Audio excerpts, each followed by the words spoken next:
되시길 원합니다. 예수님께서 부활하셨습니다. 서로 우리 옆에 분들과 인사 나누시겠습니다. 예수님께서 부활하셨습니다.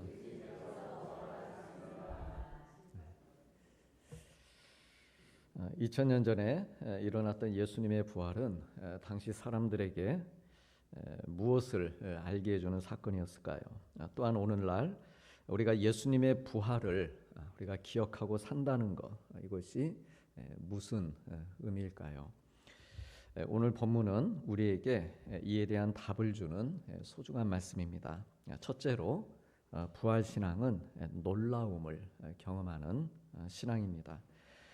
죽은 자가 다시 사는 이 생명의 신비를 경험하는 놀라움입니다. 인류 역사 속에서 한 번도 경험해 보지 못한 생소하고 낯선 놀라움을 경험한 사건, 그것이 예수님의 부활이었습니다. 출애굽의 백성들이 홍해를 건너고 광야에서 만나와 메추라기를 먹고 또 하늘로부터 그렇게 내려오는 것을 먹고 또 그 광야 생활 가운데에 그들의 신발이 헤어지지 않고 그들의 의복이 낡아지지 않은 것, 이것도 어찌 보면은 참으로 놀라운 그런 구원의 역사이지만 그보다도 더 놀라운 일이 바로 예수님의 부활이었습니다. 5절과 6절 말씀에 보면 예수님의 무덤에 들어간 사람들이 흰옷을 입은 한 청년이 오른편에 앉아 있는 것을 보고 놀랍니다. 그리고 청년은 그들에게 놀라지 말라며 안심을 시킵니다.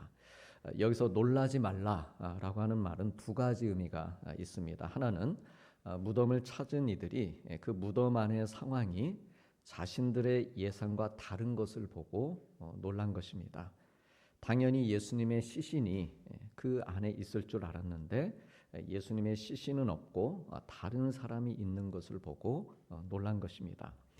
또 하나는 무덤을 찾은 이들이 이제 곧 죽은 자가 살아나는 이 신비로운 부활이 있다는 것을 알게 될 것이고 그래서 놀랄 것이다 라는 의미입니다. 그러나 놀라지 말라라고 하는 말씀입니다. 오늘 본문의 막달라 마리아와 야고보의 어머니 마리아 그리고 살로메는 빈 무덤을 목격하고 두려워했습니다. 그런데 놀라지 말라는 청년의 말을 들으면서 그들의 그 무서운 두려움이 소망과 기쁨이 있는 두려움으로 바뀌게 됩니다. 그래서 오늘 본문과 같은 내용이 있는 마태복음에는 그녀들의 두려움이 기쁨을 동반한 두려움이다 라고 말씀하고 있습니다. 우리 다 함께 마태복음 28장 8절 말씀을 같이 보시겠습니다. 그 여자들이 무서움과 큰 기쁨으로 빨리 무덤을 떠나 제자들에게 달리려고 다름질할세. 이 세 여인이 두려움과 동시에 큰 기쁨을 가질 수 있었던 것은요, 청년 혹은 천사가 들려준 말씀, 즉 계시의 말씀이 그녀들에게 들려왔기 때문입니다. 그 말씀이 그녀들에게 선포되었기 때문입니다. 그녀들 안에 있는 그 마음, 그 상황 자체로는 두려울 수밖에 없었지만 그 상황에서 들려온 말씀, 그 말씀이 있었기 때문에 두려움과 동시에 그러나 기쁨을 가질 수 있었다라고 하는 것이죠.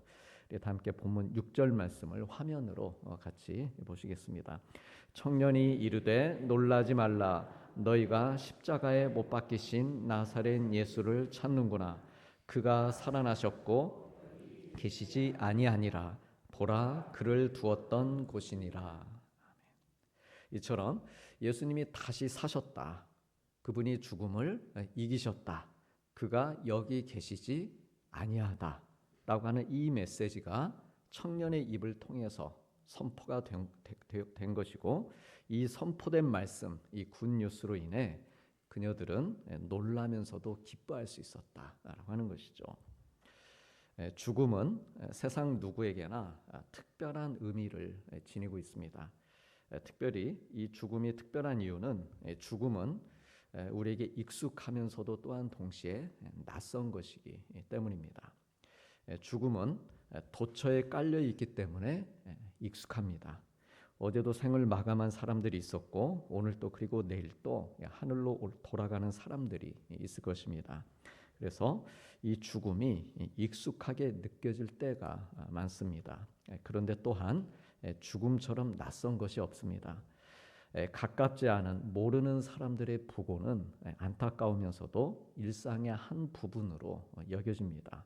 그래 사람은 누구나 한 번 죽는 것이지라고 생각을 합니다. 그러나 나와 가까웠던 사람, 친하게 잘 지내던 사람, 가족이나 사랑하는 사람이 떠나는 일은 참으로 낯선 일입니다. 거부하고 싶고 많이 아픈 일입니다. 그렇다면 나의 죽음은 어떨까요? 자신의 죽음을 경험해 본 사람은 없습니다. 죽는 순간 내가 죽는 게 뭔지 알려줄게. 그렇지만 죽는 순간 그 경험을 말해줄 수 없는 것이죠. 낯선 것일 수밖에 없습니다. 그런데 죽음보다도 더 낯선 것이 부활입니다. 다시 사는 것입니다. 그래서 놀라는 것이죠. 죽었다가 다시 사는 것은 낯선 정도가 아니라 상상도 할 수 없는 것입니다. 예수님께서 다시 사신 것, 이것은 인류 역사상 누구도 또한 어디에서도 경험하지 못한 사건이었습니다. 낯설고 믿을 수 없는 일이었습니다. 그런데 그러기에 이 죽음 앞에 두려워하고 떠는 우리 인간에게 주님의 부활은 그게 뭘까? 정말 그렇게 될까? 나도 그렇게 다시 살면 참 좋겠다라고 영원한 생명에 대한 소망과 기대를 갖게 해주는 사건이었습니다. 그런 궁금함이 있지 않으십니까? 한 번쯤 문득 그런 생각들을 하실 것입니다. 나도 죽을 텐데 언젠가는. 그러면 정말 그렇게 될까? 정말 그렇게 되면 주님처럼 그렇게 다시 부활한 몸으로 부활한 영으로 하나님 나라에 가면 참 좋겠다. 그런 마음들을 우리가 가지고 사는 것이죠. 그래서 주님의 부활을 들음으로 말씀으로 경험하는 우리들도 두려움과 동시에 기대와 소망을 가지게 됩니다. 죽는다는 게 사실 좀 두렵죠. 그렇지만 또한 주님의 부활을 이 사건을 우리가 듣고 주님이 약속하신 말씀을 기억하고 말씀으로 경험하는 삶을 살면서 두려움과 동시에 기대와 소망을 가지게 되는 것입니다.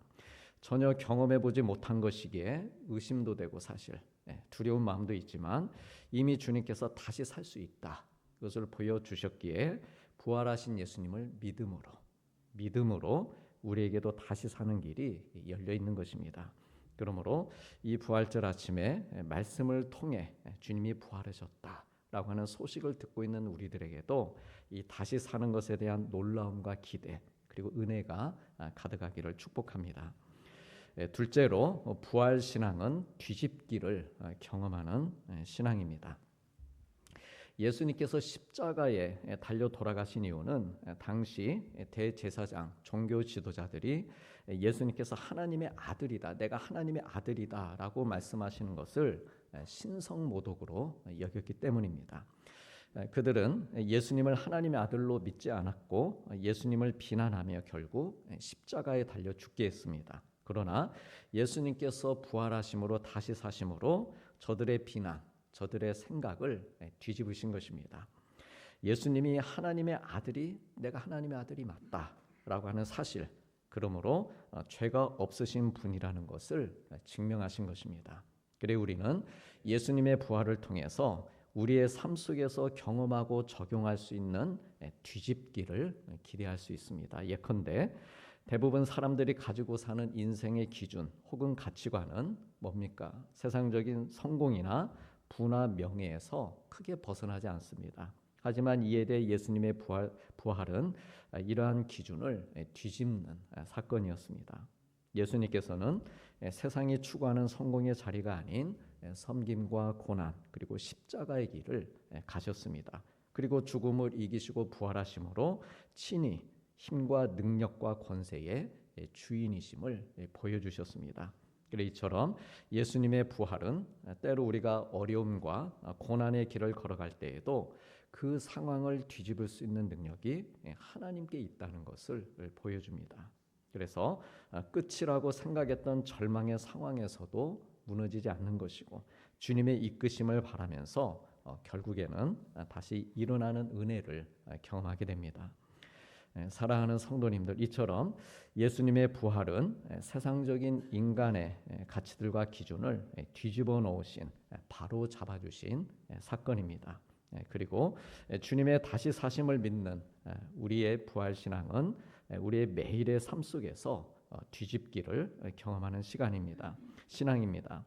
나의 연약함, 나의 실패, 나의 방황, 나의 어려움 속에서 하나님께서 도우시고 일하시는 그 뒤집기를 경험하는 것입니다. 오늘 본문에 예수님의 부활을 처음 목격한 사람들은 당시 가부장적인 유대 사회에서 소외된 그런 여인들이었습니다. 그런데 놀랍게도 이 여인들이 부활의 복음을 가장 먼저 듣게 된 것입니다. 뒤집기의 은혜를 입은 것입니다. 즉 예수님의 부활은 우리가 세상의 고정된 기준과 가치관에 얽매이지 않고 하나님께서 주시는 은혜와 그리고 말씀의 시각으로 우리가 세상을 바라볼 때 우리의 삶은 완전히 뒤집히고 변화될 수 있다는 것을 가르쳐주고 계십니다.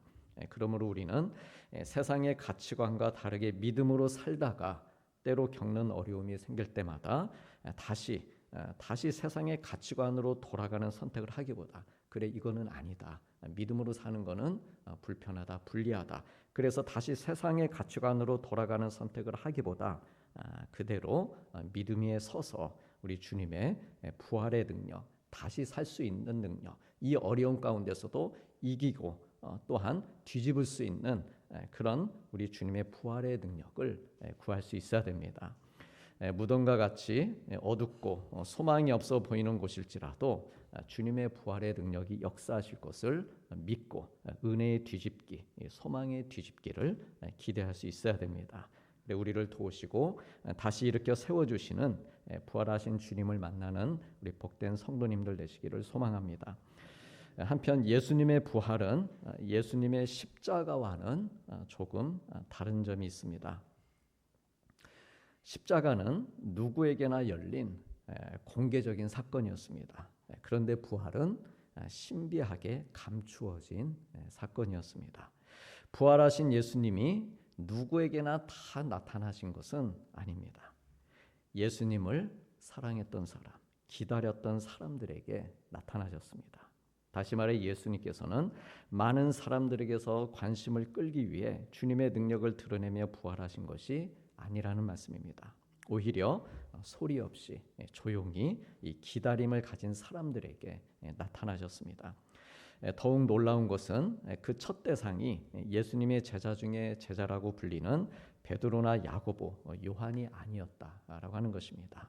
오히려 주변적인 인물, 예수님을 따랐지만 소외된 존재이던 여인들에게 나타나셨습니다. 남성 중심의 사회에서 결코 남성과 동지가 될 수 없었던 여인들에게 먼저 나타나심으로 그녀들을 믿음의 친구요 함께 하나님 나라를 세워갈 사람으로 이끌어 주신 것입니다. 사랑하는 성도님들, 우리가 내가 하나님을 찾고 기다리고 또한 주님과의 관계를 간절히 원하는 그런 마음을 가질 때 하나님께서는 말씀으로, 은혜로 또한 능력으로 우리에게 임하십니다. 사랑하는 마음으로 정말 조용히 묵묵히 주님을 기다릴 때 우리의 마음 가운데로 찾아오셔서 때로는 고난의 주로, 때로는 부활의 주로 주님의 모습을 드러내시고 보여주십니다. 현대는 신비를 경험하지 못하는 세상입니다. 아니 신비를 인정하지 않는 세상입니다. 하지만 우리는 이런 시대를 살면서도 매주 주일날 우리가 예배를 드리면서 부활의 생명을 경험하고 있습니다.